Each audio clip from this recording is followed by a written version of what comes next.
पुस्तक पे चर्चा होगी, उनका एक ब्रीफ इंट्रोडक्शन आपके समक्ष रखना चाहती हूँ। Doctor DN. भटकोटी जी, वैसे आप सब लोग इनको जानते हैं, लेकिन फिर भी क्योंकि मेरी ड्यूटी है इंट्रोड्यूस करने की। आपका जन्म गढ़वाल की मालिनी घाटी में सन 1946 में हुआ था, तो आप समझ सकते हैं कि आज़ादी से पहले भी आप यहाँ पे थे, और मतलब कितने आप सीनियर हैं और कितने सम्मानित हैं। और 60 के दशक से आपने कविताएं लिखना शुरू किया। मालिनी का आंचल आपकी नवीनतम कृति है, जिसमें शकुंतला और दुष्यंत के प्रेम की कथा केंद्र में है। इस रचना में पर्यावरण, पलायन, प्रकृति और संस्कृति का सुंदर समावेश है। आप डीएवी कॉलेज के विद्यार्थी भी थे, और आपने अध्यापक के रूप में भी अपनी सेवाएं बहुत लंबे समय तक डीएवी कॉलेज में की। आपने राजनीतिक चिंतन और दर्शन पर शोध भी किया है, तो बहुत ही सम्मानित और बहुत ही रिव्यूअर्ड हम लोगों के आज के लेखक हैं डॉक्टर भटकोटी, जिनकी कविता है, ये एक लंबी कविता है मालिनी का आंचल, उस पर आज की चर्चा होगी।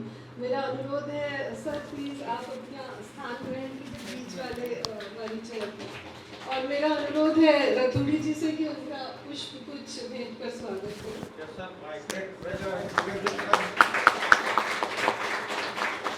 आपकी हिंदी और संस्कृत साहित्य में विशेष रुचि है। प्रकाशन, संपादन और अनुवाद के क्षेत्र में उल्लेखनीय योगदान है। आपने समृद्ध राष्ट्र की संकल्पना को अपने जीवन का उद्देश्य बनाया है। आप महिला सशक्तिकरण की एक ज्वलंत प्रतीक हैं। साहित्य, समाज और संस्कृति के क्षेत्र में अत्यंत सराहनीय कार्य कर रही हैं। मैम, आपका बहुत स्वागत है। आप आके अपना स्थान ग्रहण करें। आप गिर भी गई थी, आपके बैक में चोट भी लगी है, फिर भी आपने हम लोगों का अनुरोध स्वीकार किया। बहुत बहुत धन्यवाद। अब मैं अनुरोध करूंगी हमारे जो चीफ आयोजक और दूसरे डिस्कसेंट हैं श्री अनिल रतूड़ी जी, कि आप अपना स्थान ग्रहण करें। आपका परिचय नहीं दे रहे क्योंकि सब लोग आपको जानते हैं। और अब मैं माइक हैंडओवर कर रही हूँ रतूड़ी जी को। आगे की चर्चा आप गाइड करेंगे। बहुत बहुत धन्यवाद। सर्वप्रथम आज के हमारे मुख्य अतिथि एवं आज के इस सेशन के जो लेखक हैं आदरणीय डॉक्टर डी.एन. भटकोटी जी का बहुत बहुत स्वागत, उनको प्रणाम। हमारी जो आज के इस सेशन में डिस्कसेंट होंगी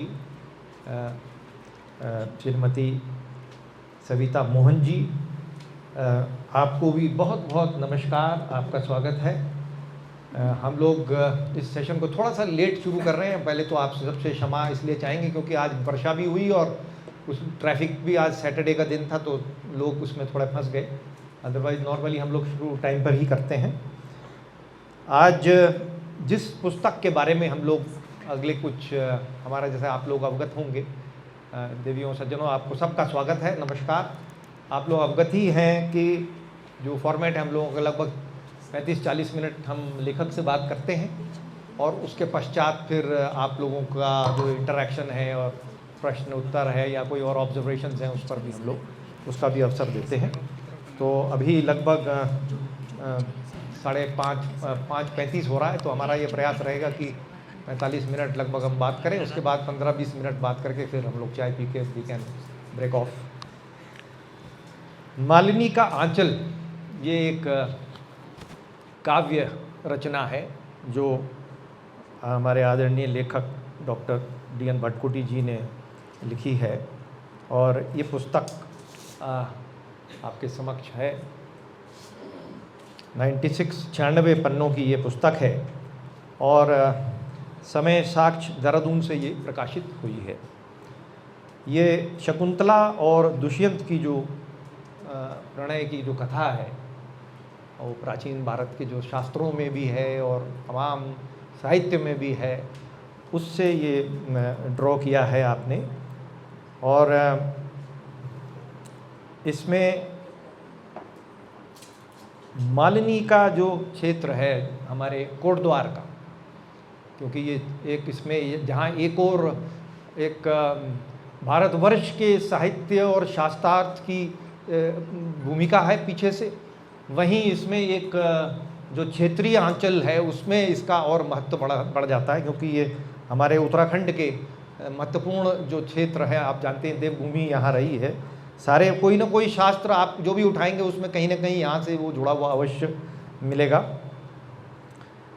परिवेश जो है इसमें लगभग 8 अध्याय हैं, जिसमें परिवेश, प्रणय, वियोग, सृजन, प्रायश्चित, पुनर्मिलन, भारत और अधर्व जो पक्ष है उसके पश्चात ये समाप्त होती है। इसमें एक महत्वपूर्ण बात ये भी है कि जो लेखक हैं वो सौड़ गांव का आपका जन्म है, जो उसी क्षेत्र में है जहां मालिनी नदी बहती है, उसके जो बैंक्स हैं। और आपने जो इसका प्रेफेस दिया, मैं उसका 2-3 चीज़ें, क्योंकि जब हम डिस्कशन में जाएंगे तो जो लेखक ने खुद कहा है उसको थोड़ा सा देखना ज़रूरी है। आप उससे सहमत हों असहमत हों, लेकिन जो लेखक ने कहा है मैं थोड़ा सा उस पर इंट्रोडक्शन तौर से, शकुंतला और दुष्यंत का प्रणय अभिज्ञान शकुंतलम में कालिदास जैसी विभूति ने जिस काव्य कौशल से उभारा है, उसके सापेक्ष इस काव्य की आवश्यकता कहाँ रह जाती है। लेकिन ऐसा नहीं है।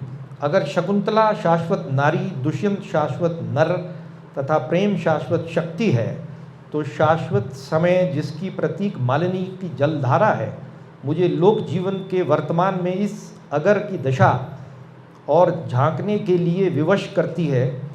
और मैंने यही इस काव्य में किया। प्रेम को केंद्र में रखकर नर नारी के संबंधों का वर्णन मात्र मेरा उद्देश्य नहीं। मैं इस संबंधों को चेतना के सूक्ष्म तल पर उतरते देखना चाहता हूँ और फिर प्रेम के व्यापक फलक को छूना चाहता हूँ। भौतिकवादी जीवन दर्शन और प्रकृति का तो एक और तो प्रेम का जो इशू है वो है, थीम जो है हम कहें, लेकिन वो वहाँ तक सीमित नहीं है। लेखक का ऐसा उद्देश्य है। भौतिकवादी जीवन दर्शन और प्रकृति का बेहिसाब दोहन, ये जो एक आज के प्रसंग में जो बात है वो भी इसमें सामाजिक परिवर्तन का मुख्य कारक है। फिर है भरत के लिए निर्दिष्ट जीवन और दुष्यंत द्वारा राजनीति और अध्यात्म के द्वंद्व का निराकरण कुछ इस तरह है कि भरत धरती के अधिकार और धरती के धैर्य को पोषित और संरक्षित करेगा। तो ये जो द्वंद्व है, एक राजनीति और आध्यात्म, ये भी एक इशू उन्होंने इसमें शुरू में ही अपने प्रेफिस में फ्लैग किया है। क्या हम जीवन की समग्रता को समझते हैं? ये एक और इशू है। जो दोहन है और या कोई भी चीज़ है, जो टोटलिटी है मानव की जीवन दर्शन की, क्या उसको हम समझते हैं? और फिर आखिरी बिंदु मैं इसमें जो देख रहा हूँ, आंचलिक शब्दों को हिंदी में रूपांतरित किया है। इसमें कुछ जो लेखक ने प्रयोग किए हैं शब्द, वो क्षेत्र के जो शब्द हैं, ख़ासतौर से गढ़वाल के जो शब्द हैं उत्तराखंड के, उनका भी उन्होंने इसमें प्रयोग किया है और उसके लिए उन्होंने पूरा एक एनेक्स्चर अलग से लगाया हुआ है। मैं इस इंट्रोडक्शन के साथ अब मैं अनुरोध करूंगा आदरणीय सविता मोहन जी से कि वो चर्चा को अपने आगे बढ़ाएं, कृपया। धन्यवाद। जी का अभिनंदन करती हूँ और एक बहुत अच्छा कार्य देखने। थोड़ा सा दूर रखिए उसको। हाँ। उन्होंने जो इस अपने काव्य में कथा चुनी है वो एक कठिन कथा चुनी है। ऐसा इस पूरे मैं साफ को ही पसंद करती हूँ। मुझे लगता है कि यदि हम समीक्षा कर रहे हैं तो सही समीक्षा करें। कठिन कहानी है क्योंकि पुराणों में है और आपके पास उसमें बदलाव करने की कोई गुंजाइश नहीं है, फिर भी भट्टकोटी जी ने उसमें गुंजाइश करी है, वही गुंजाइश करी है जो कि कालिदास ने करी है। कथा आदि पर्व से शुरू होती है। दुष्यंत एक जंगल को पार करके दूसरे जंगल में आते हैं और वहाँ पर कर्ण आश्रम में जाते हैं, और कर्ण आश्रम में जाकर के उनको पता चलता है कि कर्ण का आश्रम है, और शकुंतला से उनका परिचय होता है सीधे दुष्यंत का। और जैसे ही दुष्यंत को ये पता चलता है कि ये तो राजर्षि है, तो वो अपना गंधर्व विवाह का प्रस्ताव शकुंतला के सामने रखते हैं और दोनों का विवाह होता है। उस दिन साथ में रह करके 2-4 दिन वापस लौट करके वापस आने के लिए कि मैं तुझे बुला लूँगा, वापस चले जाते हैं। ऐसा आदि पर्व में है। कालिदास ने थोड़ा सा कहानी में परिवर्तन किया है। कालिदास ने जब दुष्यंत भी इसी तरह शिकार करके आते हैं, आदि पर्व में वो बहुत बड़ी सेना लेकर के आया है दुष्यंत। अक्षोणी लिखा है आदि पर्व में। कालिदास ने इस शब्द का प्रयोग नहीं किया है। वो एक हिरण का शिकार करते हुए आते हैं और कर्ण के शिष्य उनको रोकते हैं। गौतमी और प्रेमदा से उनका परिचय होता है। वहाँ से उनको पता चलता है कि कोई एक युवती अंदर है जो कि कर्ण ऋषि कहीं गए हुए हैं और उनके आतिथ्य वो करेगी। वो शकुंतला को देखते हैं, शकुंतला के रूप को देख के मोहित होते हैं, और मोहित होकर के जितनी प्रेम की दशाएं हो सकती हैं वो सारी की सारी, कालिदास जो कि प्रकृति और प्रेम की कवि हैं, वो सारी की सारी दशाएं घटित होती हैं जो आदि पर्व में कहीं नहीं है। वो गंधर्व विवाह का प्रस्ताव रखते हैं और गंधर्व विवाह होता है। कुछ दिनों के बाद कालिदास चले जाते हैं। इधर क्या होता है कि शकुंतला कहती है कि मैं तुम्हारे पास आऊँगी तो क्या करूँगी, कैसे तुम मुझे पहचानोगे, तो एक अंगूठी उनको दे देते हैं। आदि पर्व में ये नहीं है। आदि पर्व में सीधे वापस जाते हैं। ये एक अंगूठी देते हैं जो उनकी अंगुली में नहीं आती, ढीली हो जाती है, वो दूसरी अंगुली में पहन लेती है। और कुछ दिनों के बाद कर्ण को पता चलता है कि गंधर्व विवाह मेरी बेटी ने गंधर्व विवाह कर लिया है, और उस गर्भवती बेटी को वो बड़े साजो सामान के साथ करुणा से भरे हुए एक पिता की तरह उसको विदा करते हैं। दुष्यंत के दरबार में वो जाती है, अपने 2 शिष्यों के साथ भेजते हैं। ये भी यहाँ पर रेखांकित है, 2 शिष्यों के साथ भेजती है। परंतु चूंकि उधर दुर्वासा की परिकल्पना करी है कालिदास ने, बिल्कुल नई परिकल्पना है नाटकीयता के कारण। नाटकीयता को लेकर के दुर्वासा कहते हैं कि जिसको तू याद कर रही है, और बाद में प्रश्न करूँगी, दुर्वासा का गांव भी आपने बताया है कि कौन से गांव के हैं, दूध के, तो ये इतिहास में कहीं ये शब्द नहीं आया है कि दुर्वासा उस गांव के थे। तो फिर वो सब कुछ भूल जाती है दुर्वासा, अंगूठी मछली के पेट में चली जाती है, और शिष्य और उसके शिष्य जो है कर्ण के शिष्य दुष्यंत से प्रश्न करते हैं कि तुम क्यों भूल रहे हो, कहते कि नहीं मैं नहीं भूल। यहाँ पर ऐसा नहीं है। भट्टकोटी जी ने शकुंतला को सीधे दुष्यंत से मिलाया है। बार बार शकुंतला ही प्रश्न कर रही है कि मैं हूँ, और जितने उनके सामान थे उनके सामने अपना परिचय दे रही है। वापस आ रही है, दुष्यंत उनको नहीं देते हैं। संक्षिप्त उसके बाद फिर आकर जब वापस आते हैं, आदि पर्व में 11 वर्ष का भरत होता है, सर्वदमन उसका नाम वहाँ दिया हुआ है। 11 वर्ष के पश्चात ऋषि सारे उनको विदा करते हैं, और वो दुष्यंत नहीं पहचानता है। वो कहते हैं कि नहीं मुझे पहचानो, और वो वापस आने लगती है। तभी आकाशवाणी होती है और ये पता चलता है कि ये तो मेरी पत्नी है, ये सर्वदमन को भरत इसको है। उसके यहाँ पर भी ऐसा होता है, वो वापस आती है। वो वापस कर्ण ऋषि के आश्रम में नहीं आती है, वो हेमकूट पर्वत जो कि मानसरोवर के पास है वहाँ चली जाती है कश्यप ऋषि के आश्रम में। आपने उसको फिर कर्ण ऋषि के आश्रम में दिखाया है कि भरत बड़ा हो रहा है, और भरत को फिर आपने कहा है कि वो राजा हो रहा है। आदि पर्व में कहीं भरत राजा नहीं है। जो भरत के जिसके नाम से भारत शब्द आया है, वो तो ऋषभदेव के पुत्र थे और बहुत बड़े ऋषि थे। प्रश्न यह है कि आपने इस कथा के साथ जो अपना मंतव्य, अपना परिवर्तन किया, इसकी आपको आवश्यकता क्या थी? ये एक मेरा प्रश्न है। यस सर, बंद कर दीजिए उसको। पहले दूर तो रखिएगा मैं माफ़ी ये चाहूँगा कि मैं शुद्ध हिंदी में नहीं बोल पाऊँगा। अगर बीच में मैं अंग्रेजी के शब्द बोलूँ तो इसके लिए मुझे माफ़ करिएगा। I would like to communicate myself in way. देखिए, ये मालिनी का आंचल है, मालिनी का आंचल। और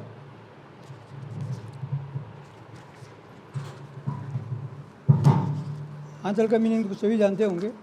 it will explain the philosophy behind the concept.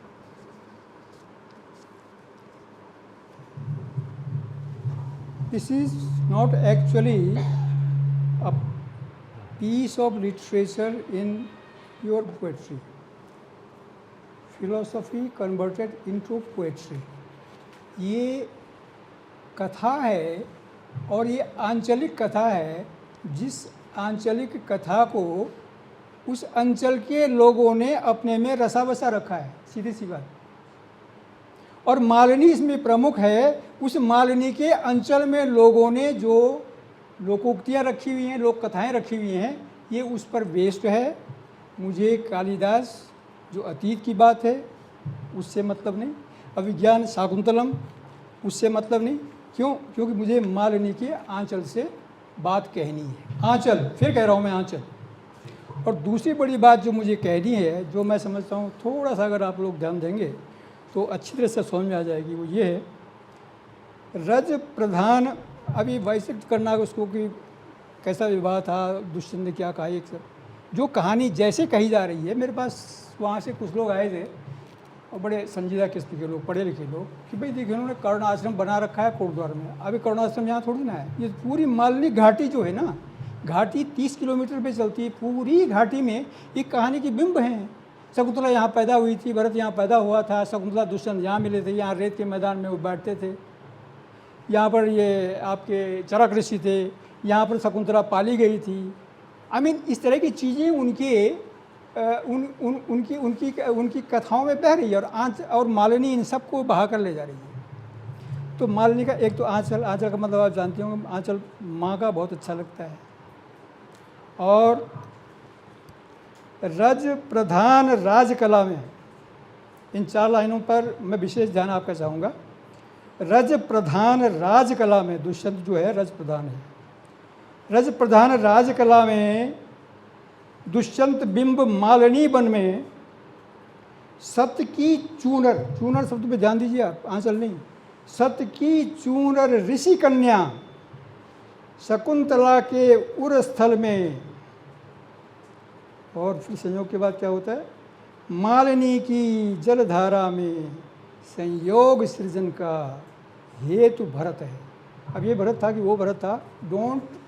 Don't be I mean confuse with this discussion. The question is, जो भरत है वो शकुंतला और दुष्यंत के रजोगुण और सतोगुण का समन्वय है, जो मालिनी की धारा में बह रहा है। तो इस फिलोसॉफिकल हाइट पर ये काव्य लिखा गया है। इसमें अगर आप अनुक्रमणिका देखें तो परिवेश में मालिनी को तो मैंने बड़ी भक्तिभाव से सब लिखा है उसके बारे में। मैम शायद आपने ज़रूर पढ़ा होगा, आई एम वेरी श्योर। रेतीला तट, पर्वत और धरातल, ये आज का संदर्भ है, आज के लोगों की मनोदशा है, आज के लोगों की स्थिति है, आज के लोग किस तरह रह रहे हैं, ये उसका वर्णन है। इसके बाद प्रणय से आगे जो सिलसिला चलता है वो आपने पूरा इंट्रोड्यूस कर दिया, थोड़ा मैं अपने ढंग से इंट्रोड्यूस हाँ बिल्कुल, it is your day, you have to.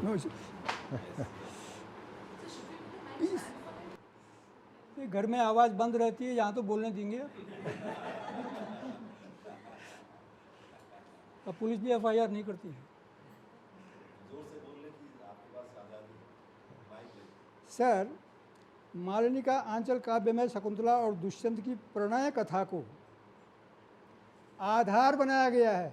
It's not something final, आधार बनाया गया है। आधार शब्द बड़ा इंपॉर्टेंट है। और इस कथा सूत्र तथा कथा वस्तु को उस समय के परिवेश को ध्यान में रखते हुए संजोया गया है। अगर तब ऋषि कुमार थे, आज कृषि कुमार हैं, और तब अगर सोमरस या कुछ भी रहा होगा तो आज शराब की बोतल है इन कृषि कुमारों के पास, वहाँ जिस धरातल की मैं बात कर रहा हूँ। परिवेश को ध्यान में रखते हुए समेटा गया है। ऐसा करते हुए, this sentence is very important, ऐसा करते हुए मानव मन से जुड़े हुए और उसमें उभरने वाले प्रेम, आसक्ति, दायित्व, सौंदर्य, प्रकृति, माया, ब्रह्म, मोक्ष जैसे शाश्वत भाव विचारों को, जो सर्वथा अमूर्त हैं। देखिए इतने कॉन्सेप्ट हैं ये सारे, हाँ, सब आयाम आए देखिए सब आप आए इसके। हैं। मैं अब पूछूंगा आपसे सब इन पे, alright sir, very good, I will be मैंने सब देखे हैं वो। इस काव्य में उभारा गया है, उभारा गया है केवल, ये मैं तो आप कहेंगे साहब ये क्यों नहीं कहा, ये क्यों नहीं कहा, नो, ये उभारा गया है। बाकी जो कहना है आप लोग कहिए, उसको सोचते रहिए, आप घर में जाइए। तो दूसरी जो बड़ी बात है, ये आपने उसमें कह दिया कि शाश्वत नारी है, वो शाश्वत पुरुष है, प्रेम शाश्वत शक्ति है, और मालिनी वो शाश्वत समय है, शाश्वत समय है। ये फिलोसॉफिकल फाउंडेशन है। अब इसके बाद मैं 3 बातें, इसकी भी फाउंडेशन के नीचे का जो फाउंडेशन है, वो 3 बातें कम्युनिकेट करना चाहता हूँ। इस पर जो भी डिस्कशन होगा इसको ध्यान में रखें आप, चाहे न रखें, लेकिन जो मैं 3 बातें कहना चाहता हूँ, इनको अगर आप अपने साथ रख लेंगे, I don't mean that you will give some solution, no, I will not give any solution, I would just like to put you 3 fallacies of human life. 3 भ्रांतियाँ, भ्रांत धारणाएँ हम लेकर चलते हैं, और मैं समझता हूँ कि हर आदमी हर समय का इन 3 फैलेसीज़ को लेकर चल रहा है, और वो गलतफहमी में ये महसूस कर रहा है कि नहीं ये फैलेसीज़ नहीं, ये सच है। नंबर 1, मैं,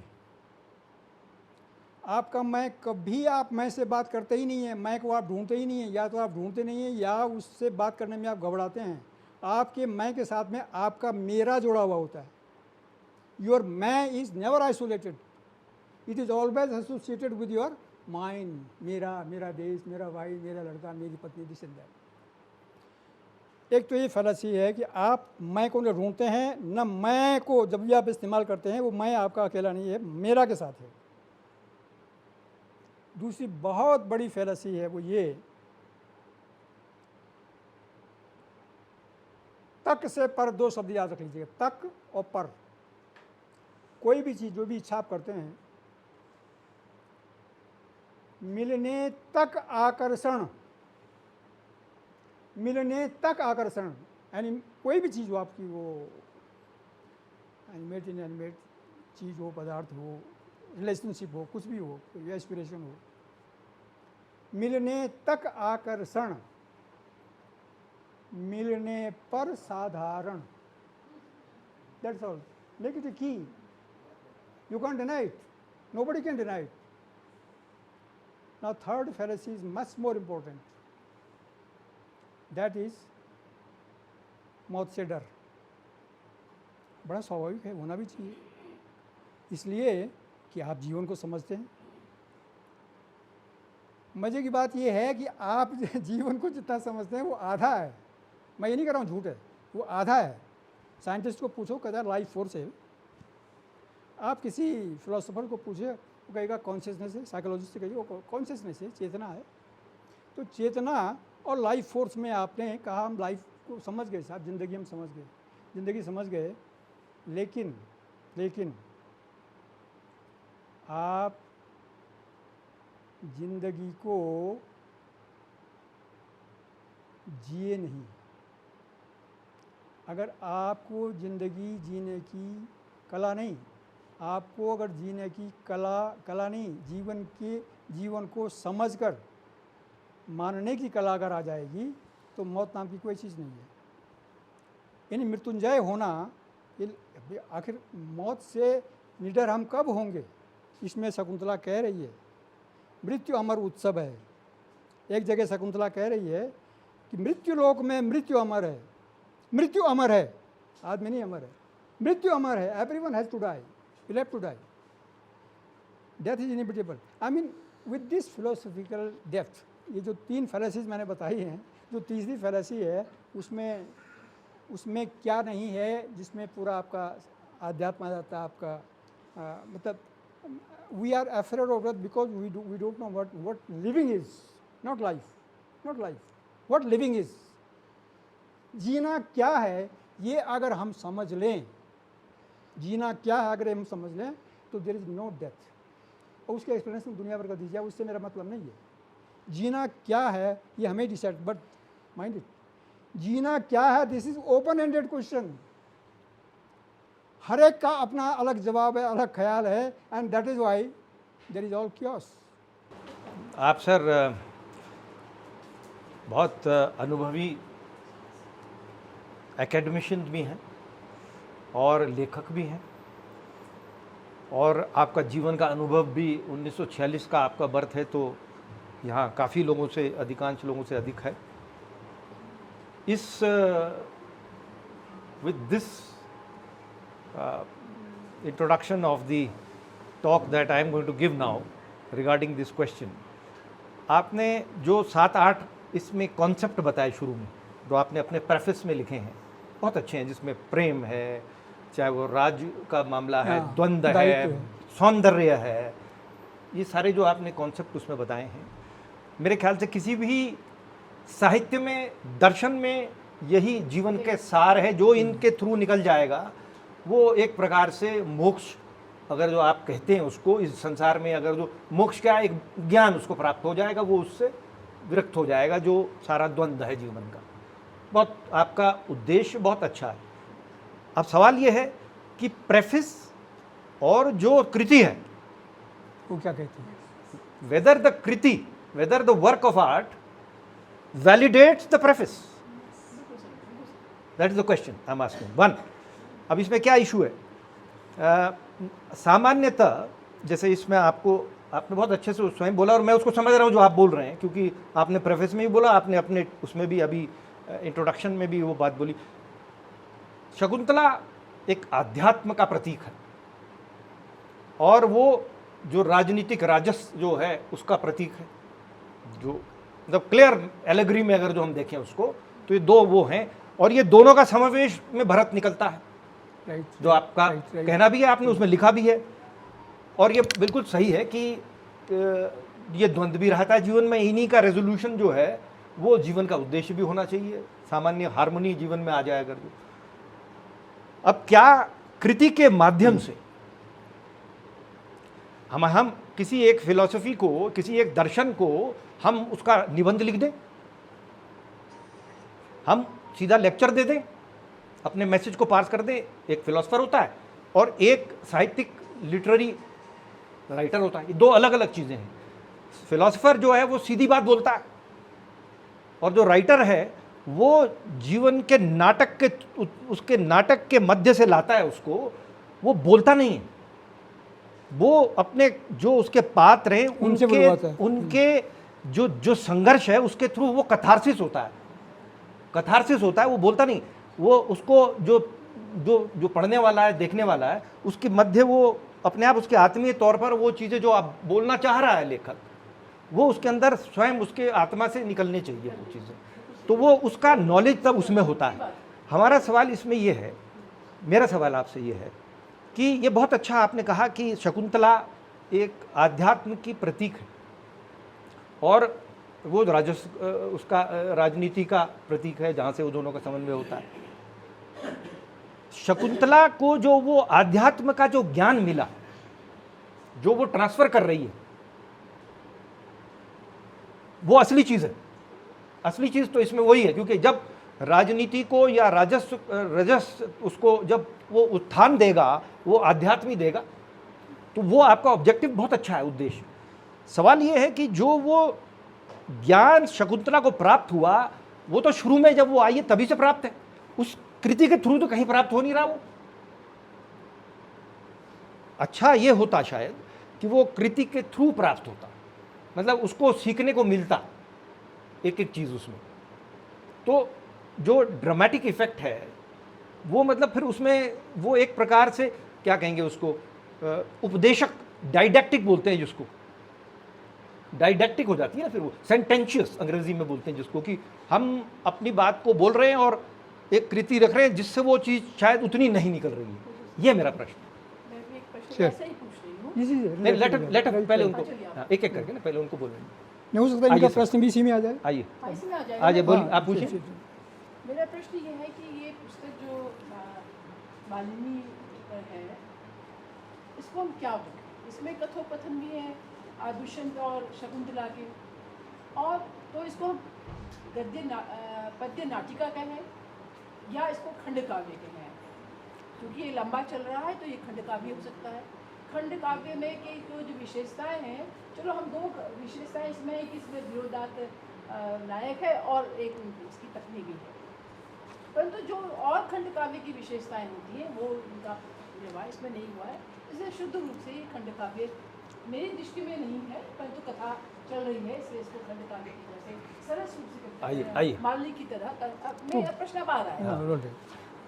दुष्यंत और शकुंतला की जो कथा है वो प्रख्यात कथा है। मुझे ऐसा लगता है कि आपने दुष्यंत और शकुंतला का जो कल्पना करी है वो वैसी ही कल्पना करनी चाहिए जैसे कि प्रसाद ने श्रद्धा और मनु की करी। आपके दिमाग में मनु एक अपात्र है जो कि सृष्टि को देख रहा है, और सृष्टि को देख मनुष्य के मन में जितनी परिकल्पनाएं हो सकती हैं, जितनी कामनाएं हो सकती हैं, प्रेम, श्रद्धा, काम, क्रोध, लोभ, मोह, मृत्यु है, वो सारी की सारी मनु के अंदर है, और उस सब के उत्तर जो है श्रद्धा में, श्रद्धा के। वैसे जयशंकर की ठीक, हाँ। उसके गूंज तो इसमें है। और दोनों का देखिए, दोनों मैं का इसमें परिचय महसूस करता हूँ आपने उसको। शकुंतला का परिचय, कामायनी का। वैसा ही परिचय, और वहाँ पर जो है श्रद्धा मजबूत पात्र है, सशक्त पात्र है, आपकी शकुंतला सशक्त पात्र है। दुष्यंत अपने चरित्र के विपरीत यहाँ पर अब उनको आ जाइए। करते विमूढ़ है। अब आ तो जाइए। मुझे लगा, मैं ये पूछना चाह रही हूँ कि आपने क्या कामायनी को आधार बनाया, क्योंकि कामायनी में भी क्रोध है, कामायनी में भी ईर्ष्या है, कामायनी आइए में सर। मन है। आप ये बताइए। All right. मित्रों, मैं पहली बात, कामायनी लेके आई हूँ आपके नहीं, तर्क नहीं, को सो सशक्त राइट। करने के लिए। आइए सर, आइए प्लीज़।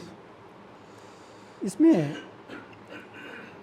पहले आपका जो सवाल है, आपने शकुंतला के मुंह से बोला जाए, शकुंतला ने वो नॉलेज इम्बाइब कहाँ से किया, या शी इज ऑलरेडी नॉलेजेबल? मेरा सवाल ये है सर, सिंपल सवाल ये है, आम तौर पर जो चरित्र है वो ज्ञान का जो बोध उसको होता है किसी कृति के भीतर, वो शुरुआत में उस ज्ञान को लेके अगर जो आया है तो फिर तो वो डाइडेक्टिक हो गया, फिर तो एक प्रकार से माउथ पीस हो गया सीधा राइटर का। ठीक है। जो खूबसूरत जो सौंदर्य जो कृति में आता है वो तब आता है जब चरित्र जो है उस कृति के माध्यम से जो पढ़ने वाला है या देखने वाला है, उस जर्नी में, उस सफर में, उस यात्रा में वो उसको वो ज्ञान को उसको लेता है, और वो फिर रीडर भी उसके साथ जो है, पाठक भी उसको ज्ञान करता है। सर, इसमें दो ही पात्र हैं, शकुंतला और दुष्यंत, शाश्वत नारी और शाश्वत नर। और मन भी तो है आपके इसमें, मन भी तो आप लाए हैं एक जगह, ये मन भी तो बोल रहा है। नहीं, मन तो है ही, मन के साथ तो आपकी फिर और बहुत सारी चीज़ें आ जाती नहीं। आपका मन अगर आप कहेंगे तो उसमें आपकी पूरी साइकोलॉजी आ जाती है। मन तो आपका वैसा ही है जैसे वहाँ गिरा है। देखिए मैं जो कह रही हूँ ना, देखिए, वही ये- आप स्पष्ट कीजिए। नहीं, एक कॉन्टेक्स्ट में आपको साफ बता दूं कि मुझे प्रसाद बहुत अच्छे लगते हैं, लेकिन प्रसाद से मैंने प्रेरणा ली हो ऐसी कोई बात नहीं है, या कोई किसी से प्रेरणा लेकर लिखे तो डुप्लीकेशन का कोई फ़ायदा भी नहीं है। सीधी सी बात, दो पात्र हैं, एक नर है और एक नारी है। नर और नारी के बीच सर आपका पार्शल, एक लाइन सर, आपने जो बोली, आप- बस एक लाइन जी। आपने जो बोला ना, जो आपका लास्ट चैप्टर है, 8वां चैप्टर जो है उधर पथ पे, वो आपने लिखा है जो उन्नत शिखर शिलाखंड पर बैठ मनु का मैं वंशज। हाँ, उन्नत घाट पर बैठे देख रहा था थोड़ा, वो जो उसका जो खुलती है कामायनी के जो खुलने का जो लाइनें हैं, हाँ, एक पुरुष भीगे नैनों से देख रहा था, है ना, प्रभा, है ना, तो उसकी गूंज इसमें है। वो देखिए, अब एक इनडायरेक्ट इम्प्रेशन किसी चीज़ का ना हो ऐसा तो हो हाँ, नहीं नहीं, सकता उसमें है। कोई मतलब लेकिन एक चीज़ मैं बहुत इस काव्य में कह दूं कि ऊर्ध्व पथ मेरा है, और ऊर्ध्व पथ से पहले जो कुछ है वो शकुंतला और दुष्यंत का है। उसमें मैं बीच में, हाँ, यहाँ आप सीधे बोल रहे हैं। यहाँ मैं सीधे बोल रहा हूँ, हाँ ठीक है। ये मैं बोल रहा हूँ। हेलो। अब मैं बोल रहा हूँ तो मुझ पर कहीं ना कहीं असर तो होगा ही। अब कहीं ना कहीं मानना पड़ेगा ना कि भाई मनु शुरू में आया होगा। एक्चुअली ये सारे कॉन्सेप्ट जो मनु वगैरह के हैं, ये या ईड़ा उसके अपने आदम और ईव वाले हैं, ये हमारे जो डार्विन है, डार्विन के कॉन्टेक्स्ट में फिट नहीं बैठते हैं। लाइफ का जो एवोल्यूशन हुआ है, उस एवोल्यूशन के साथ मैं जो कुछ लिख रहा हूँ मुझे उसका भी ध्यान रखना पड़ेगा। लेकिन मैं अपने को किसका वंशज बोलूँगा? मुझे भाई गंगाराम हमारा वंशज आया था, वहाँ मैं उसका वंशज कहूँ तो आधा अधूरी बात हो जाएगी। मैं तो सारी ह्यूमैनिटी की बात कर रहा हूँ ना। मनु मानव का जो मनु है, मानव जिसका निकला हुआ है, उस मनु को आप प्रसाद से जोड़िए, आप कामानी से जोड़िए, वो बात अपनी जगह है। लेकिन मानव जो है उसका जो वो जो वंशज है वो मनु का है, मनु से निकला हुआ है। और ये ऊर्ध्वपथ मेरा है, ये मैं कह रहा हूँ लास्ट में, एक तरह से कंक्लूडिंग बात है। और जो इधर आपने जो ज्ञान वाली बात कही, इसमें बड़ी इंटरेस्टिंग बात ये है कि प्रेम इज सब स्ट्रेटम। प्रेम के बाद आता है आकर्षण, जो दुष्यंत को शकुंतला से होता है। आकर्षण के बाद आता है प्यार। आकर्षण में भी दो एक दूसरे को देखते हैं, प्यार। हाँ, प्यार में एक सब्जेक्ट होता है, एक ऑब्जेक्ट होता है, बीच में एक क्रिया होती है। तो यहाँ द्वैत शुरू हो जाता है, प्यार से द्वैत शुरू हो जाता है। और प्यार के बाद जिसको हम कहते हैं आसक्ति, अटैचमेंट। प्यार के बाद आती है आसक्ति। अब वो जो आसक्ति है, उस आसक्ति के बारे में शकुंतला भी सशंकित है। ये दुष्यंत की आसक्ति है या दुष्यंत की का प्यार है, या ये प्रेम का जो स्ट्रेटम है उसमें प्यार को, आसक्ति को हम किधर रखें, कैसे रखें। तो और उस पर वो उसको भी सशंकित हुई। बल्कि अगर आप मुझे थोड़ा अलाउ करें तो मैं इसमें से कुछ मैं पढ़ देती हूँ उन्हीं को पढ़ने। मेरा रेलिवेंस इसलिए रहेगा कि मैंने क्या लिखा। प्रेम और प्यार आपके राइटर को, अलग है। लेखक कोई पढ़ने दें। ये है प्रेम और प्यार। आप बता आपके दीजिए अलग कहाँ अलग पर है। है। हाँ, क्या कहा मैंने? देखिए, आप कह रहे हैं जानती हूँ कि सशंकित भी हूँ, प्यार सापेक्ष होता है, प्रेम लेकिन निरपेक्ष, निश्चल और स्थिर भाव है। प्यार आसक्त मन का पाश है तो प्रेम का आधार हृदय का रास है। तो आपके यहाँ प्रेम और प्यार दो अलग अलग शब्द हैं। मुझे तो ऐसा लगता है कि दोनों एक ही अर्थ होता है दोनों का। शब्दकोश में भी मैंने देखा कि प्रेम और प्यार एक ही होता है। नहीं देखिए, नहीं उसमें मैम ऐसा है। तो आप बताइए। नहीं प्रेम डज नॉट रिक्वायर। एक मिनट सर। हाँ सर। जो आप बोल रही हैं प्यार और प्रेम, हाँ, ये है प्रेम। एक तो देखो उसका डिक्शनरी मीनिंग है। राइटर, लेखक के पास ये पूरा लाइसेंस है कि वो अपनी डेफिनेशन अपनी कहानी के हिसाब से दे सकता है। अब सवाल ये है कि आप उसको अभिव्यक्त करिए कि आप क्या उसको कहना चाहते हैं उसके माध्यम से। 39 मैंने तो हाँ, मैंने पढ़ा 10 बार पढ़ी होगी कम से कम। रसियों बार पढ़ी और एक एक शब्द को मुझे मालूम है कहाँ। पन्ना बता दीजिए ना, पेज बता 39। देखिए, अगली बात जो इम्पोर्टेंट है वो ये है कि सब्जेक्ट एंड ऑब्जेक्ट जब मिलते हैं तो सुख एक चीज़ है और सुख के बाद आनंद दूसरी चीज़ है।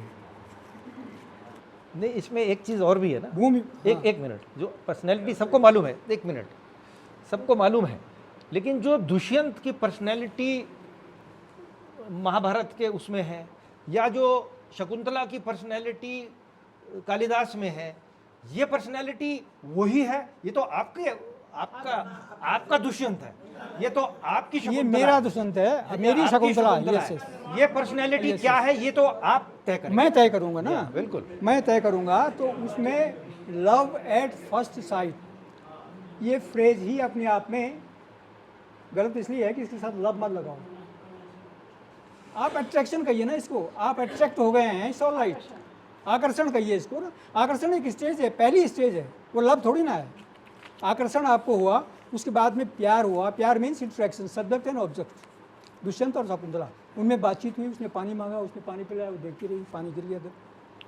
अब यहाँ पर आप बोल रहे हैं कि पहली नज़र का प्यार, पहली नज़र का प्यार मीन्स पहला प्यार नहीं, पहली नज़र का जो आकर्षण है, पहली प्यार। पागल शब्द मिला रहे हैं आप। हाँ, पागल तो हो ही जाएगा ना आदमी।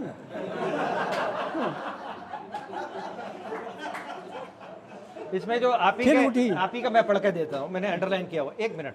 जो आपने जो लेखक ने जो लिखा है इसमें, जो ये प्रेम और आसक्ति जो चैप्टर है, इसमें सबसे पहली लाइन जो है वो पूछा शकुंतला ने राजन, प्रेम क्या है और आसक्ति क्या है। और उसके बाद दुष्यंत का वो जो मेन पार्ट वो बोलता है, प्रेम है स्थिर धरातल अडिग, आसक्ति लेकिन मौसमी बयार। ठीक है। और आगे चल के फिर जो दुष्यंत का फिर से आगे एक शकुंतला का एक पार्ट आता है उसमें, जो वो जवाब देती है, प्यार सापेक्ष होता है, प्रेम लेकिन निरपेक्ष निश्चल और स्थिर भाव है। Yes, this is what I mean, this is what I mean. Yes.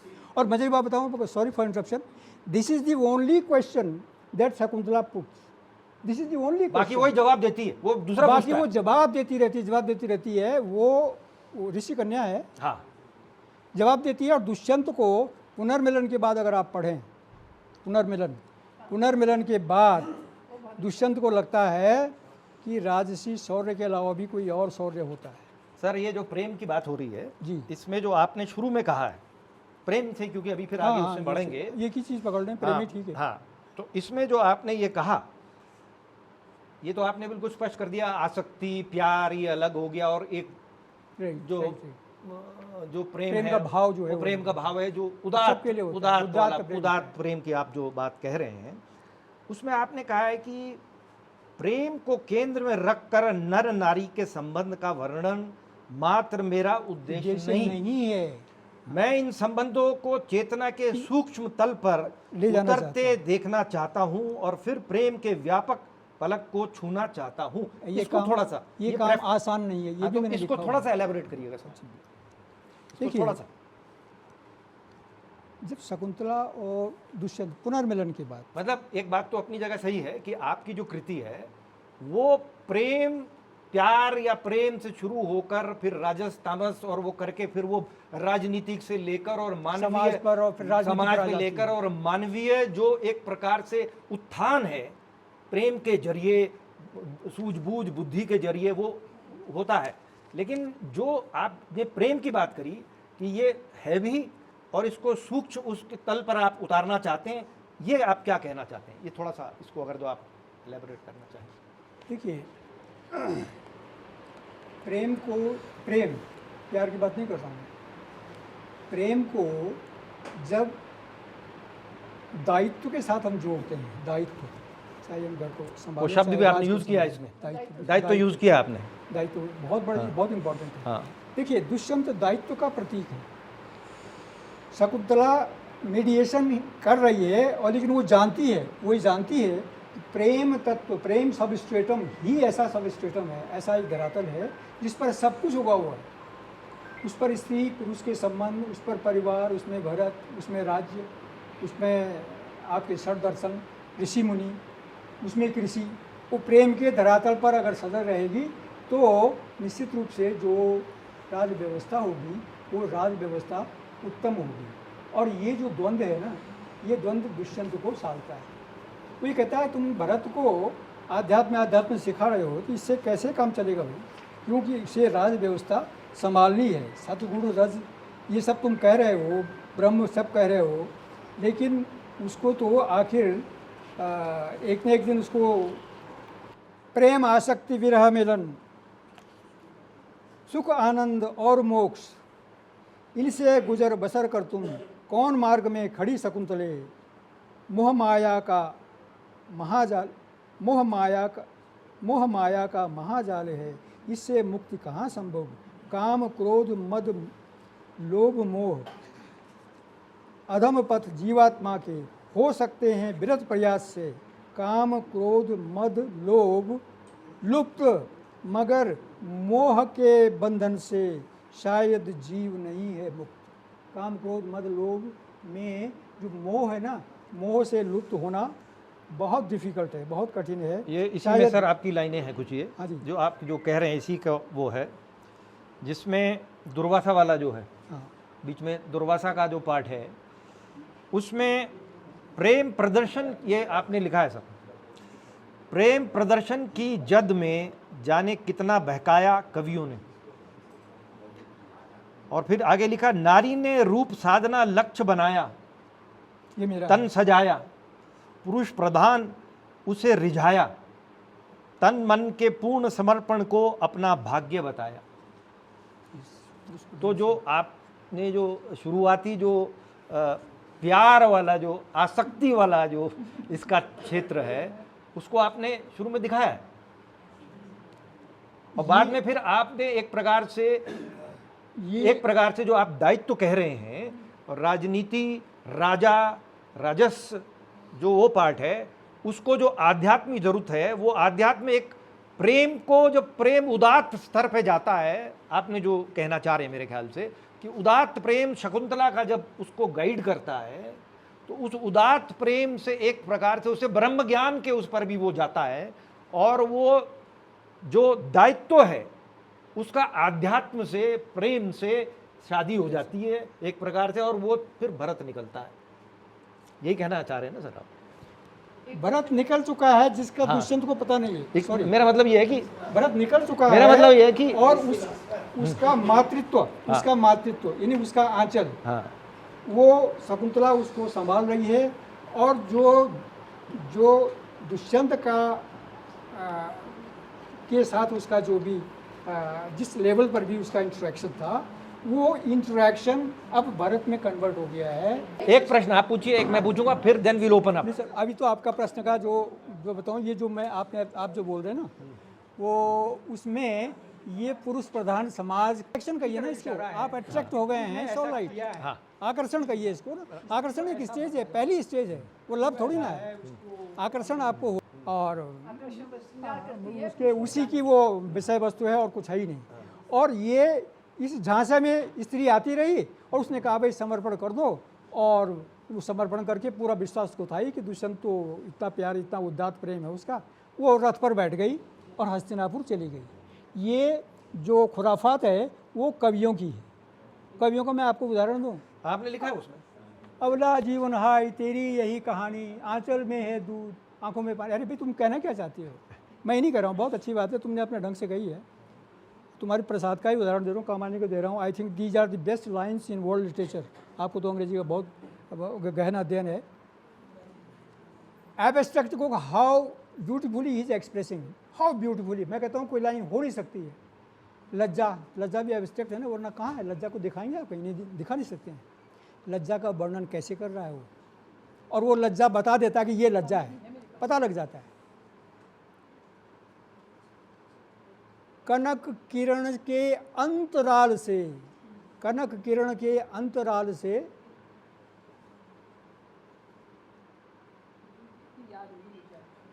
Kanak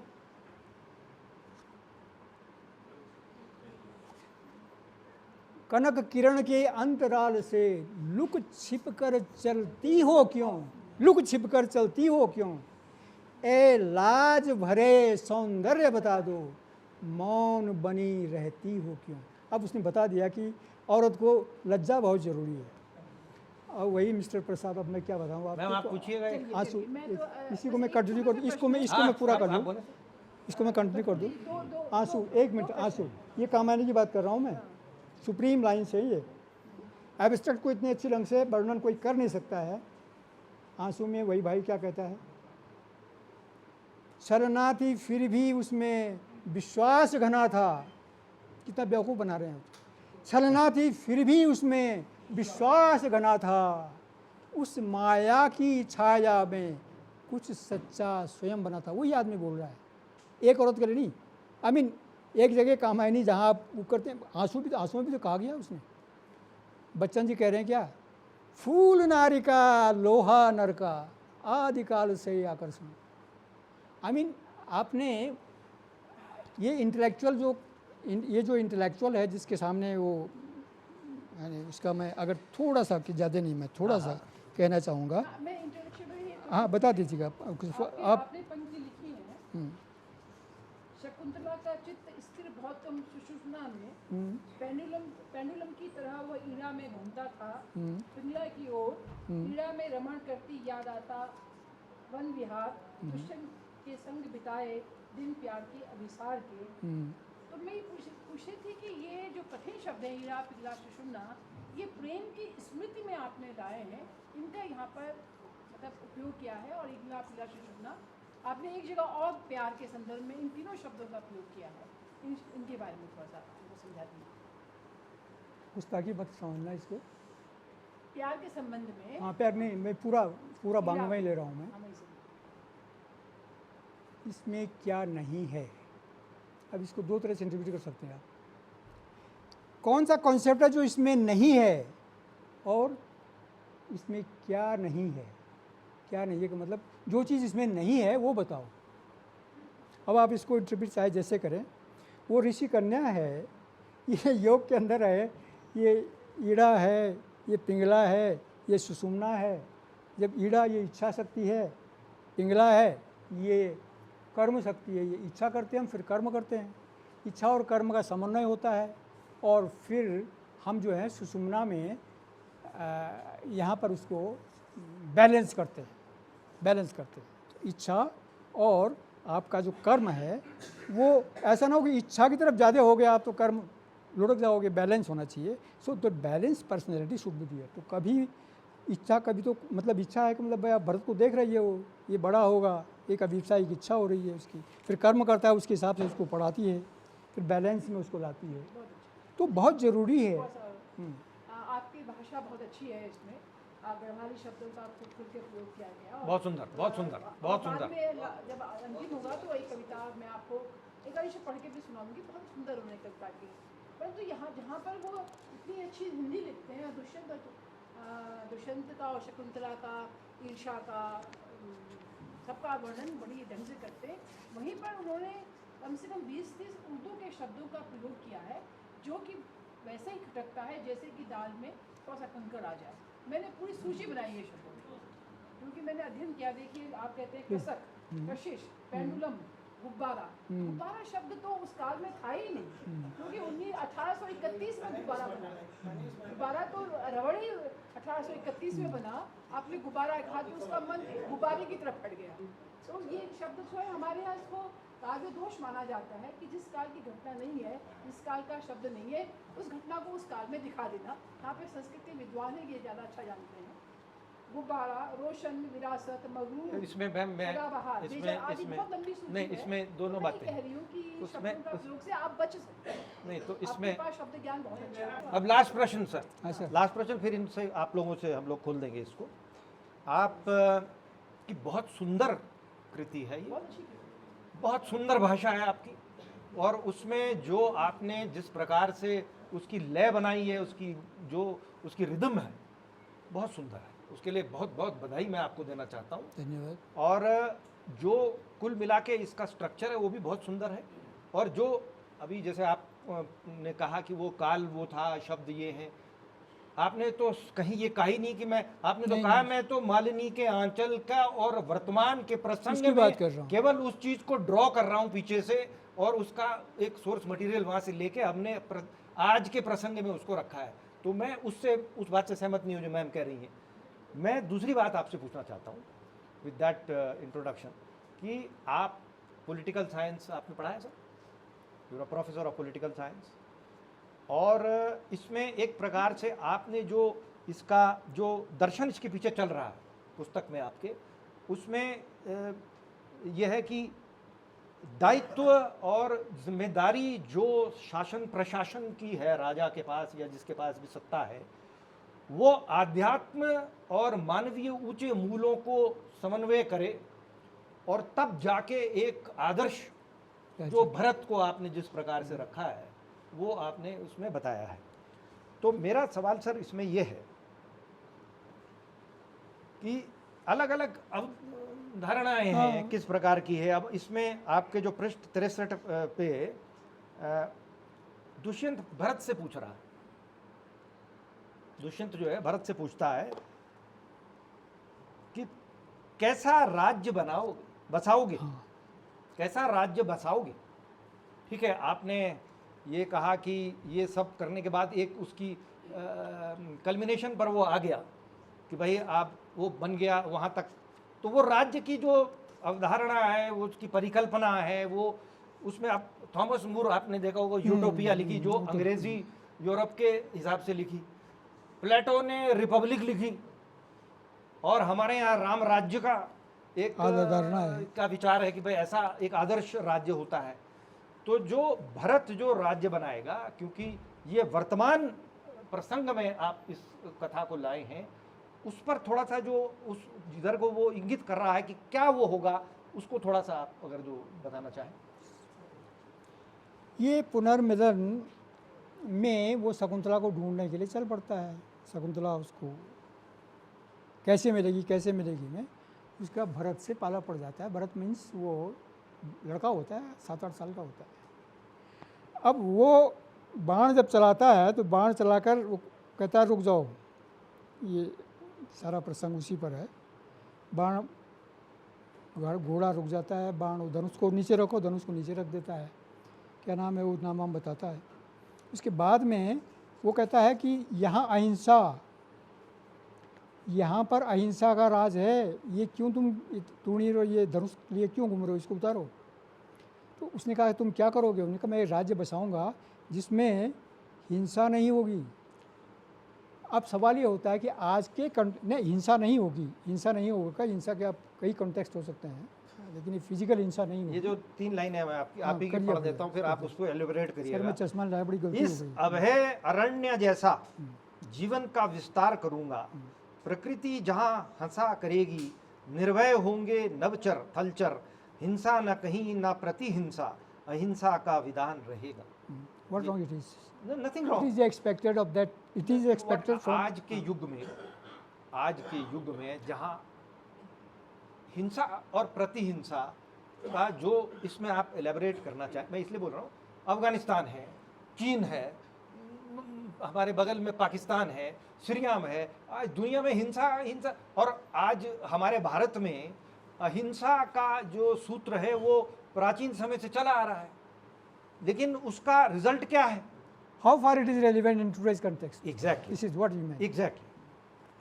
So मैं नहीं समझता हूँ कि उसमें हर चीज़ को हमें आज के ही कंटेक्स्ट में एक्सप्लेन करना पड़ा है। एक लड़के के मुंह से उसकी जो अपना एक कॉन्टेक्स्ट है, उसका एक जो वातावरण है, उसकी जो इकोलॉजी है, मेंटल इकोलॉजी, उसके हिसाब से वो अपना बात कहता है, वो इम्प्रेस हो जाता है। कौन? दुष्यंत।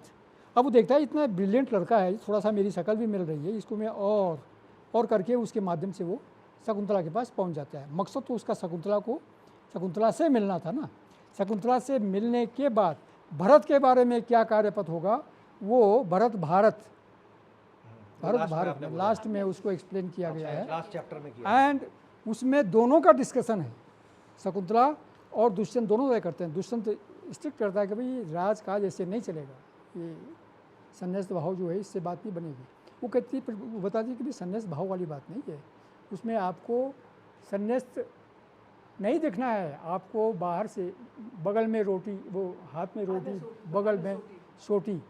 और जितना कृषि समाज है, जितना वो कृषि समाज को आप मजबूत करेंगे उस समय तो कृषि रही होगी, और जो ऋषि समाज है उसको आप मुक्त रखेंगे, उसमें इंटरफेरेंस नहीं होगा। Means freedom of thought.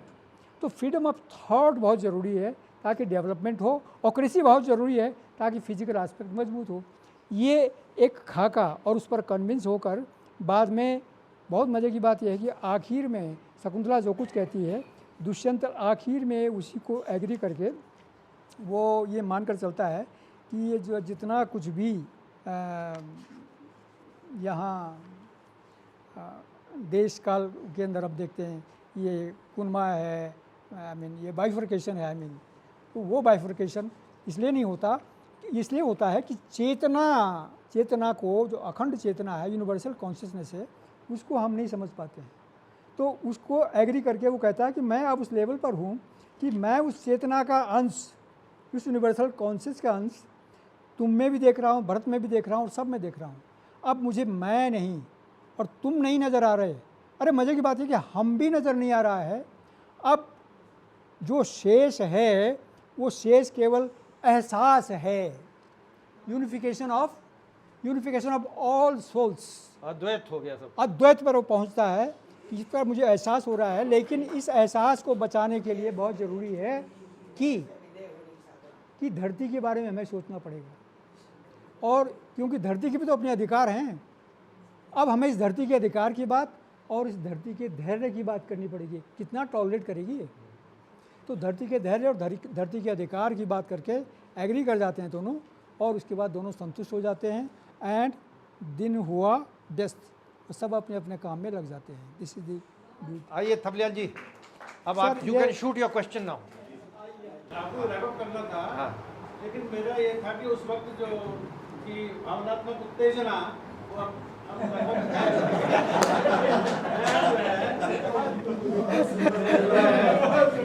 मैं जो है दो बातों के ऊपर जो है, एक मैं तो कवि को बचाना चाह रहा था, और दूसरे में कवि पे थोड़ा हमला करना चाह रहा था। वो ये था कि जो हम आप लोग जो फ्रेमवर्क है उसका कविता का, जो जिस पर आप खांचे में रखना चाहते हैं, एक्चुअली कविता उससे बहुत आगे निकल चुकी है, ठीक है।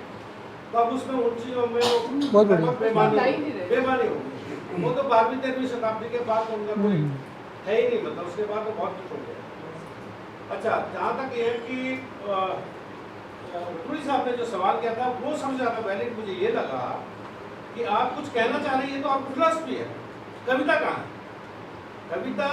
कविता जो है वो जो कम्युनिकेट कर रही है आपकी बात को, वही बेसिक चीज़ है। जितना आप उसके साथ अपने को, जैसा आपने कहा कि मालिनी बहा ले जा रही है, कविता आपके दर्शन को जिस तरह से कम्युनिकेट कर रही है, बहा के जो पाठक को अपने साथ ले जा रही है, वही मेन चीज़ है, वो आपका कविता तत्व है। मैं यहाँ और जो जहाँ तक ये है, आपने एक सवाल किया था कि उस कालखंड के में आपने ये शब्द इस्तेमाल कर दिया, वो नहीं, वो इतिहास नहीं लिख रहे हैं या कोई उस तरह से नहीं कर रहे हैं। सही नहीं। वो तो अभी वर्तमान परिप्रेक्ष्य में अपनी बात कह सकते हैं, उनको पूरी आजादी है। लेकिन जो कोमल भावनाएं हैं, उनके लिए उन्हीं कोमल शब्दों का चयन होना चाहिए। हाँ, जला दो। ये नहीं खड़ा किए नहीं हो सकता।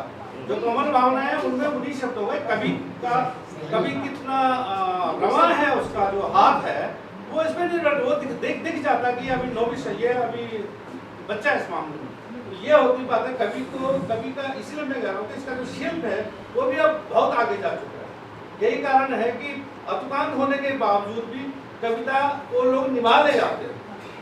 ये आसान नहीं है। जैसे अमूर्त आर्ट है, मूर्त आर्ट जितना मुश्किल है, लेकिन अमूर्त में अगर बिना मूर्त के जरिए आप पहुंचोगे तो आप घटिया नहीं पहुंच सकते, घटिया चित्रकार होंगे। तो इसमें मूर्त पे आपका जब आपका जो मास्टरी हो जाएगी तभी आप अमूर्त में जा सकते हो। ऐसी कविता में तो ये सब बातें ये मैं थोड़ा सा क्लियर करना चाह रहा हूँ। तो बेसिकली एक तो उन्होंने आपका डिफेंस किया, उसको तो खत्म कर दें हम No, लोग। defense जो की जरूरत ऑफेंस नहीं है उसका जवाब दे ऑफेंस, दीजिए आप। ऑफेंस। सच बात तो ये है कि अब आपने तो कवि मुझ पर लगा दिया ना, थोप दिया। मैं कवि नहीं हूँ। ये मेरे पास जो सज्जन आए थे कि मुझे कुछ दस्तावेज चाहिए, उस दस्तावेज को मुझे बनाना था, तो दस्तावेज मैंने बनाया। अब प्रश्न ये होता है कि कवि को, भाई आप अतीत से तो छूट नहीं सकते ना, किसी तरह से किसी न किसी इम्प्रेशन में रहेगा। अब उसमें आपकी जो साइके है, उस साइके में कॉन्शियस माइंड, सब कॉन्शियस माइंड जो आप करना चाहते हैं नहीं होता तो वो सब कॉन्शियस में चला जाता है, सपने अपने आ जाते हैं, बात खत्म हो गई। Next one is collective conscious mind. Collective conscious mind में आपकी राजनीति और साहित्य वगैरह वगैरह आता है। एक फेज़ है साहब माइंड का, वो है collective unconscious mind, collective unconscious. ये कलेक्टिव अनकॉन्शियस बिल्कुल अंधकार है। लास्ट आपका दिमाग का जो आखिरी सतह है वो है जहाँ आप चाहकर तो नहीं पहुँच पाते, लेकिन वो अचानक कभी कभी आ जाता है। अचानक कभी कभी आ गया, अचानक आ गया, आपने उस शब्द लिख मारा या कह दिया आपने। वो जो कलेक्टिव अनकॉन्शियस है, दैट कलेक्टिव अनकॉन्शियस वर्चुअली वो आपको कभी कभी वो रास्ते देता है कि आपने सोचा भी नहीं था और ऐसा लिख दिया, यार ये कैसे हो गया। अब जिस समय आपने लिखा, अब ये नहीं आप देख रहे हैं कि कल इसको तबला जी देखेंगे कि यार ये इसका तो ये इम्प्रेशन इसका है, वो इम्प्रेशन एक्चुअली जो एक्चुअल के जो इम्प्रेशन हैं वो इम्प्रेशन उस कलेक्टिव अनकॉन्शियस में इस तरह चले जाते हैं कि उनकी शक्ल ही बदल जाती है। You see so many dreams जिनका कोई न सिर है न पैर है, वो देखते देखते भी लापता हो जाते हैं। कभी कभी जागते जागते भी ऐसे विचार आपके आ जाते हैं, अरे ये कहाँ से आ गए। वो आपका जो कलेक्टिव अनकॉन्शियस है ना, that is very important in the sense कि जब ये जाग जाता है या जब ये अचानक आ जाता है तो आप वो सब काम करने लगते हैं या कर देते हैं जो काम आप खुद ही सोच पाते हैं कि मैंने किया है। ये तो मेरा वो एक्सप्लेनेशन है कि वर्चुअली आई एम नॉट कवि, मैं कवि नहीं हूँ। लेकिन आप कहेंगे तो फिर आप क्या हैं, कवि से कम मान लीजिएगा या कवि से कुछ ज़्यादा मान लीजिएगा। मैं फिलोसोफर नहीं कहूँगा, दो आई एम, लेकिन मैं कहूँगा नहीं। अब प्रश्न ये होता है कि मैंने जो कहा वो समय क्या है। समय इज रिलेटिव, समय जिसको हम बोलते हैं दैट इज़ रिलेटिव। एक्चुअल समय जो है वो एब्सोल्यूट है, it's not related to anything. जब आप समय चाहते हैं तब आप उससे जुड़ जाते हैं। अब जुड़ने के बाद में वो समय आप अपना हो जाता है। वर्चुअली आप समय को पकड़ ही नहीं सकते हैं। समय तो अदरवाइज़ आपका अलग है, मेरा अलग है, आप कुछ और सोच रहे हैं, मैं अलग सोच रहा हूँ, हर एक का समय अलग है। तो उस कंटेक्स्ट में आपका जो क्रिटिकल असेसमेंट है या आपका जो क्रिटिसिज्म के जो पैमाने हैं वो उस आदमी पर अप्लाई नहीं होते हैं जो आदमी एक्चुअली उस क्रिटिसिज्म से अलग नहीं, ऊपर नहीं, या तो कम है या ज़्यादा है।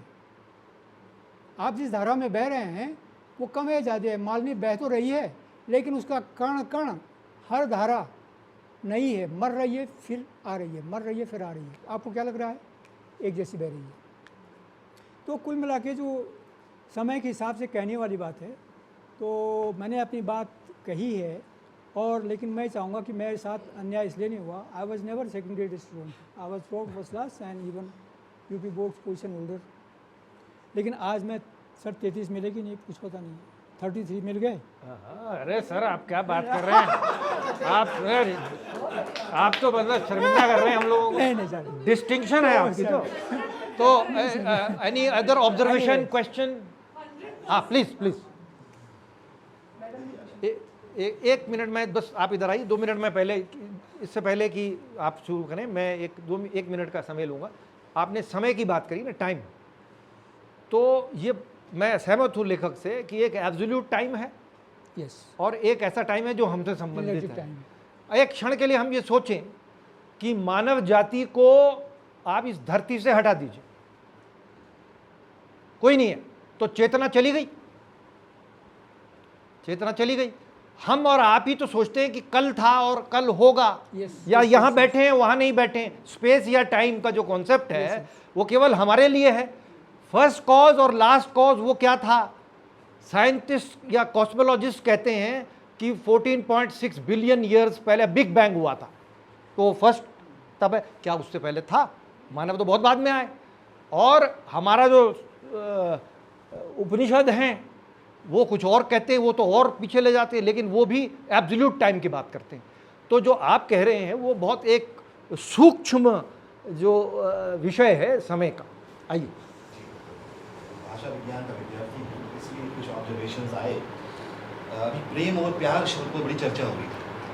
मैं आपको बताऊं कि प्रेम शुद्ध संस्कृत का शब्द है और प्यार भी संस्कृत से ही निकल के बिगड़ कर प्यार बना है, जो आज हिंदी उर्दू में पूरी तरह से इस्तेमाल हो रहा है। अभी डॉल जबराज साहब बैठी हैं, उन्होंने लिखा मुझे कि आपकी प्रिय सखी। अब प्रिय का कितना व्यापक अर्थ है आप देखिए, अगर कोई कंफ्यूज ना हो जाए। मैंने भी लिखा आपका प्रिय सखा, कुछ ऐसा ही लिखा, कुछ ऐसा ही लिखा। तो शब्दों की जो व्यापकता है वो बड़ा महत्वपूर्ण है। अभी देखिए बंगला का एक शब्द है राग, और हिंदी में भी इस्तेमाल होता है राग। संस्कृत में गुस्से के लिए होता है, हाँ राग किसी के लिए होता है, वहाँ राग किसी के लिए होता है। दूसरी चीज के लिए अलग है। कि राग होच्छे, राग होच्छे, गुस्सा हो रहा है, गुस्सा हो रहा है, गुस्सा हो रहे हैं, गुस्सा है, राग होच्छे, राग होच्छे। अब वो देखिए पंजाबी में एक शब्द है गल, सुनो, गल शब्द, गल अंग्रेजी में गल है, गल कहाँ से आया? ये गल्प से आया, संस्कृत का गल्प है। गल्प है। बांग्ला में कैसे? अभी कथा दिच्छी, मैंने शब्द दिया है तुम्हें, वचन दिया है। अब यहाँ कहीं न कहीं कनेक्ट हो रहा है भारतीय भाषाओं में। आप देखिए, अगर ऐसा करिएगा तो समझ में आता है।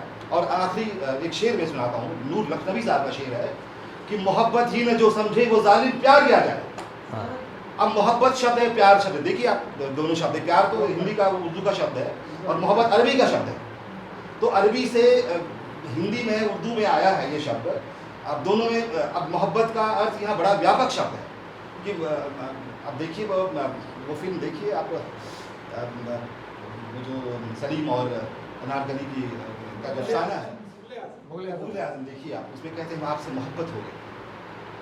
और एक बाप भी अपनी बेटी से कहता है, बच्चा बेटा तुमसे मुझे बड़ी मोहब्बत है, मैं तुम्हें छोड़ नहीं सकता, तुम महीने में एक बार चक्कर लगा जाया करो। वहाँ भी मोहब्बत है। मोहब्बत का बड़ा व्यापक अर्थ है। लेकिन प्यार शब्द है वो संस्कृत से बिगड़ कर आया है हिंदी उर्दू में। अब कितना आप तौलिएगा, एक शब्द को नहीं तोल सकते।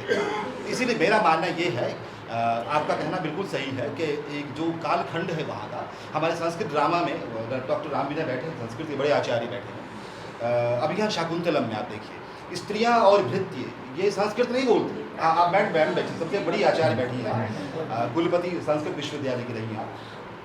तो महिलाएं जो हैं वो संस्कृत नहीं बोलती, वो प्राकृत बोलती।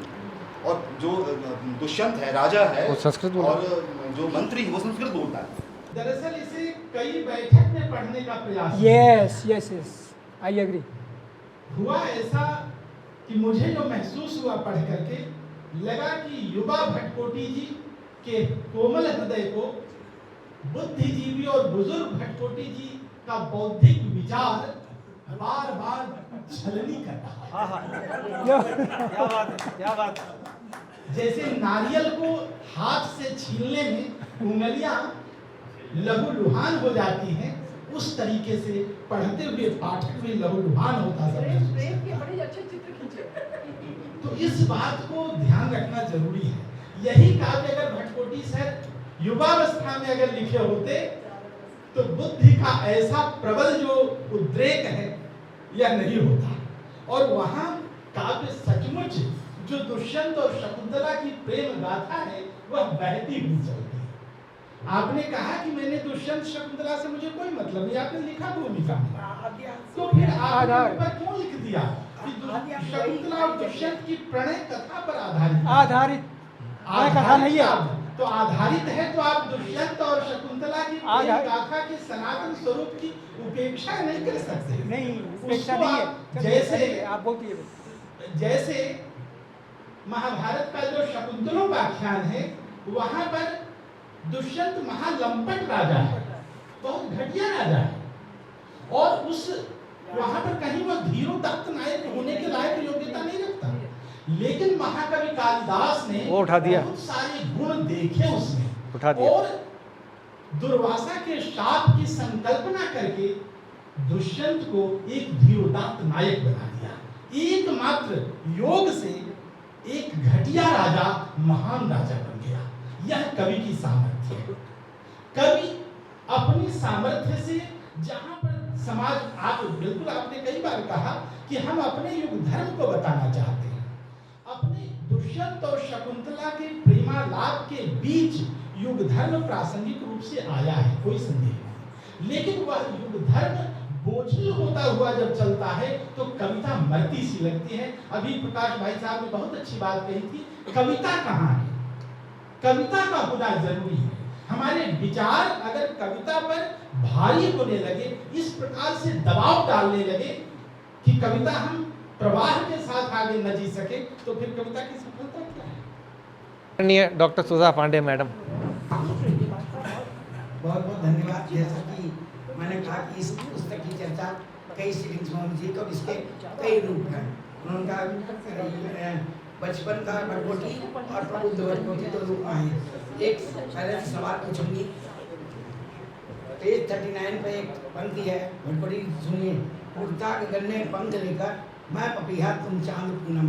तो मुझे बता दें पपीहा और चांद का संबंध कहाँ से रहा है? चांद के साथ चकोर होता है ना, चकोर, चातक और पपीहे, तीन प्राणी, तीनों में रही पक्षी, परंतु चातक चकोर का संबंध चांद से है हमेशा। साहित्यिक पूरी साहित्यिक रूढ़ है, साहित्य देता बैठे पपीहा और कोयल वर्ग का है। और तीसरा जातक जो है स्वाति के दल की, तीनों प्रेम के पक्षी हैं, अविरही पक्षी हैं, पर चांद का संबंध हमेशा चकोर से रहा है। अच्छा अच्छा। आपने ये पपिया किसकी संदर्भ में है? पपिया क्या करता है? मैं तुम्हारी सांस से घायल विजन का सिंह, अस्तित्व मेरा तुम में रमा है, पैर धरती पर न ठुकते, उड़ता गगन में पंख लेकर, मैं पपिया तुम चांद पूनम। नहीं, पपिया मैं पपिया तुम चांद पूनम। पपिया क्या करता है, मतलब मैं जानना चाहता हूँ। पपिया भी विरही पक्षी है, परंतु वसंत के टाइम में कोयल के साथ अच्छा पीऊ कहाँ बोलता रहता है। मेरा सब में चौकर होना चाहिए, चौकर होना जातक जो है प्रेम का पक्षी है, भगवान की आशा स्वाति जल के पक्षी है। और चकोर जो है रात भर दिखता है, चांद के अग्नि के टुकड़े से खाता रहता है। तो ये काव्य दोष इमेजरी। बाकी मुझे कुछ नहीं कहना है। वो बसंत में भी रहता है, ये सावन में, ये हाँ ये जो है सावन में, ये सावन में ज्यादा कहता है, चंद्रमा दिखने नहीं रहा। कजरी में जो है चातक, कजरी के समय चातक। अच्छा, मैं और कुछ नहीं कहूँगी इसमें दो राय नहीं कि उन्होंने शाश्वत नारी की बात कही, और अंततः कुछ भी कहें शकुंतला दुष्यंत कहानी चारों तरफ घूमती रही है। और मुख्यतः मालिनी या शकुंतला ही नायिका इसकी हैं, और शाश्वत नारी के रूप में जो उन्होंने नारित्व की उपलब्ध करी है, वो चाहे उर्वशी की कहानी हो, चाहे शकुंतला की, या अन्य किसी भी इस प्रकार की प्रणय सिक्त महिलाओं की कहानी हो, मातृत्व विजय करके वो पूरे सार्वभौम विजयी बन जाते हैं। शायद जर्मन इंडोलॉजिस्ट की किताब पढ़ी होगी, दूसरे संस्करण पढ़िएगा, कि उसने जो लिखी है कि Kalidas the human meanings of his works, तो उसमें जिस रूप की अवधारणा प्रस्तुत की है उसने, कि आज के मनुष्य की अर्थवत्ता प्रस्तुत की उन्होंने, सार्वभौम अनुमूल्य की अनुभूति और संस्कृति विशेष में ही अपनी पहचान की बात करी है। तो ये बात जो बाद में जर्मन इंडोलियस ने जमुन बचपन में किताब लिखी थी, और उसमें कालिदास के सवाल, क्योंकि दुष्यंत क्या है, आप राजनीति विज्ञान के अध्येता है, बुद्ध विद्वान है, वो राजधर्म है, और उधर शकुंतला के सामने पूर्णतः शाश्वत ज्ञान का ऋषि धर्म का संबंध है। तो राजधर्म जो है, जब दुष्यंत आश्रम में जाता है तब वो रस आखेटक है, और जब दरबार में बैठा है उस समय वो राजा है।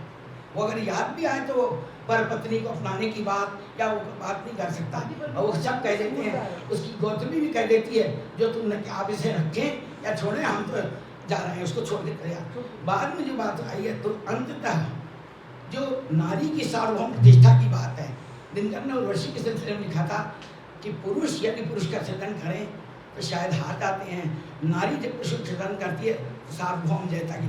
तो अक्षत की बात है, नारी ही पुरुष की सर्जना करती है और नारी ही श्रेष्ठ की संवेदना प्रस्तुत करती है।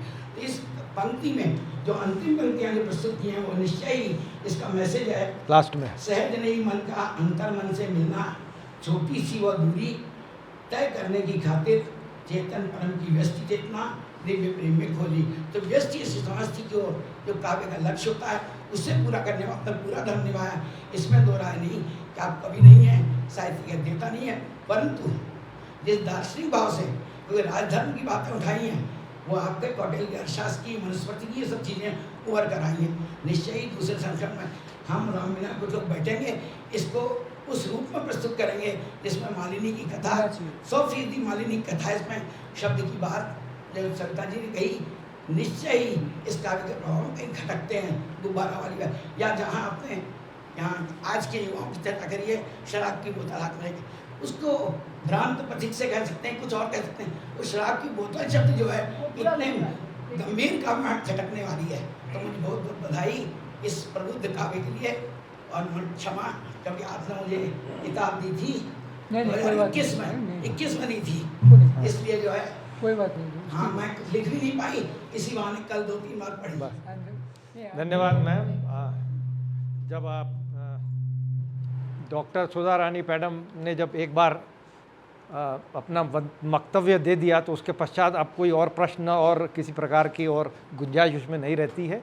मैं इस अवसर पर अपने जो आज के हमारे लेखक हैं डॉक्टर DN भटकोटी जी, बहुत सुंदर कृति के लिए उनका ये 2020 का प्रकाशन है, प्रथम इसका संस्करण, और 1946 में वो जन्मे हैं और 2020 में ये संस्करण उनका आया है। मेरे ख्याल से ये बहुत बृहद प्रयास है और बहुत सुंदर प्रयास है, जिसके लिए वो सबसे पहले तो उनको एक हम लोग, और जो प्रसंग शकुंतला और दुष्यंत का ही तो प्राचीन समय से है, लेकिन इसका जो क्षेत्रीय जो कलेवर है इसका, उसमें इन्होंने इसको प्रासंगिक बनाया है और जो हमारे क्षेत्र के शब्दों को भी उसमें लिया है। मेरे ख्याल से ये भी एक साहित्य में एक उनका एक योगदान रहेगा। मैं डॉक्टर सविता जी का भी बहुत बहुत धन्यवाद देता हूँ आप सबका, और मैं अब राधा जी से अनुरोध करूँगा कि वह धन्यवाद ज्ञापन दें और हम लोग फिर चाय के लिए ब्रेकअप करें। धन्यवाद।